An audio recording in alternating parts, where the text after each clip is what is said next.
basically what we're talking about here is, and you all know, and we hope to do a show. We want to go do a gotcha with a camera. You, the taxpayers, on a yearly basis are losing access to waterfront. You know, I've laughed about it before. You know, that condominium gets put up there, and even though the law says that from the backside of that condominium to the ocean still belongs to the taxpayers, when I take my sailboat over there and try to leave it, I met with a great deal of resistance on that. And what this amendment is the basis of this is there are a lot of activity in the state of Florida that somebody might want a condominium there rather than waterfront access to the citizens. So you've got a small waterfront business, like they rent out paddle boats or something, right? And they can't, as the condos come in, their property taxes are going up too, especially if they're commercial. Right. And eventually they're going to be squeezed out, and the condo's going to get their spot too. And then you as a citizen will lose access to that waterfront. This amendment says that they have to be taxed on what they're doing with the property, not what they call highest and best use. Right. In other words, well, it could be a condo property, so you owe us, you know, $30,000 this year. They have to be assessed and taxed on what they're actually doing with their waterfront property. Right, and one of the problems that you typically... Which should keep their taxes down. Right, but the problem that you typically see is this paddle boat operator, for example, he wants to continue to be a paddle boat operator, and he's very happy being a paddle boat operator.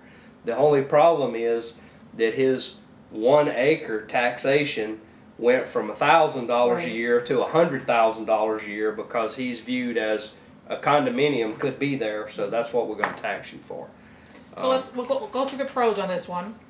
The pros: access to public waterfront areas would more likely remain at current levels rather than continuing to diminish. Which is a good thing. And this measure may reduce property taxes on working waterfront properties and thereby reduce pressure to sell those properties to developers. Those are the pros.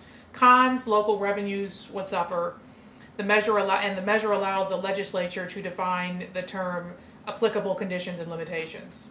Right. Well, you know, I think the important part here is if you take the huge tax increases off of a lot of these small marinas and things of that nature that do allow public access, you get that off of their back, then the temptation is definitely not going to be there. We have to protect the public's access. I mean, honest to goodness, in 1981, my first trip to Destin, Florida, going scuba diving, there was one condominium down there and one little strip mall. If you go down there now, you will need a map to figure out how you can get down to the waterfront without getting in trouble. It's very crowded down there. Yeah, and that's the problem, ladies and gentlemen. You own the water line. You should always have access to that. And I think this is a very good amendment that I think will do a lot of good. What? We've only got one more, Deborah? Last one, number 8. Number 8. Local option community college funding. The summary is proposing an amendment to the state constitution to require that the legislature authorize counties to levy a local option sales tax to supplement community college funding, requiring voter approval to levy the tax, providing that approved taxes will sunset after 5 years and may be reauthorized by the voters. So, my first pass on this one is I appreciate the protection by the citizens that they have to vote for it. And it appears to me that the county has to say, okay, if y'all want to do that, you can do it, and you have to do a county-wide vote. I think my problem here is that community or colleges in general, you know, I may get stomped to death over this comment I'm fixing to make, but they get state dollars already, and then students pay tuition to go there. You know, there's some revenue streams there. I don't know, what do you think? Well, community colleges are seen as a gateway to full university education, Right. and some of them are struggling. And they, you know, there a lot.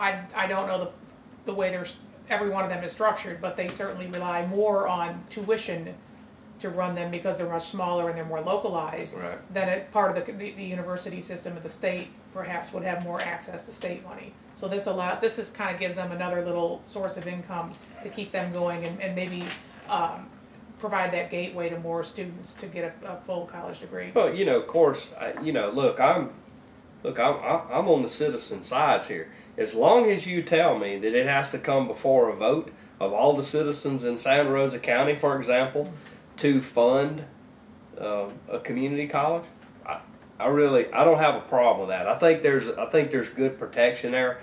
I'm just wondering if there's honestly any of them out there that would try this, because taxes are pretty unpopular. Well, right actually, now. they did try it in Miami-Dade County. They did pass it. And let's go ahead and read the pros and cons.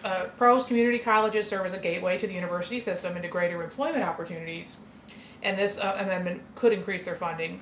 And voters would have the option of denying any proposed local option sales tax increase under the proposal. And then the cons are sales taxes impose a greater burden on lower income families. Right. They're regressive. The change shifts the burden of funding community colleges from state to local authorities. And the amendment could create unequal opportunities for Florida residents based on the economy in their county of residence. Right. So it could, in essence, wealthier county might make their community college better than the one in your county. Correct. And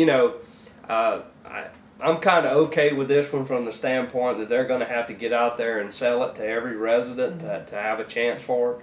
So I believe in the power of the people at the ballot box. So that one may be fine. Ladies and gentlemen,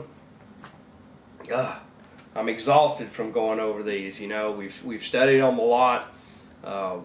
We've tried to read the base summaries for you, give you a few thoughts. Remember, I had a couple, in my humble opinions, involved in that. It wasn't Deborah's opinions; it was my opinion. I think there's some of them that's certainly good.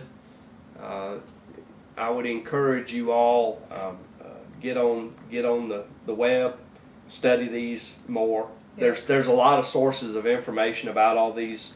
You can find them on the League of Women Voters Pensacola Bay Area website, which is lwvpba.org. Right. There's more information there. And they're on the League of Women Voters Florida website, lwvfla.org. Right. Your supervisor of an election certainly is going to have information. There's going to be information on their webpage. I'm certainly not authority on all these. I've read through them. I've had some thoughts on them. These are very important issues. Take the time, study them, and so that you know. Trust me, we just spent 30 minutes skimming over them. If you try to go vote without studying these a little bit, you just won't know which way to go on them. So, once again, we thank you for your participation. We hope that we've entertained and educated you a little bit. We're on Mediacom Channel 27 every 4:30 to 5.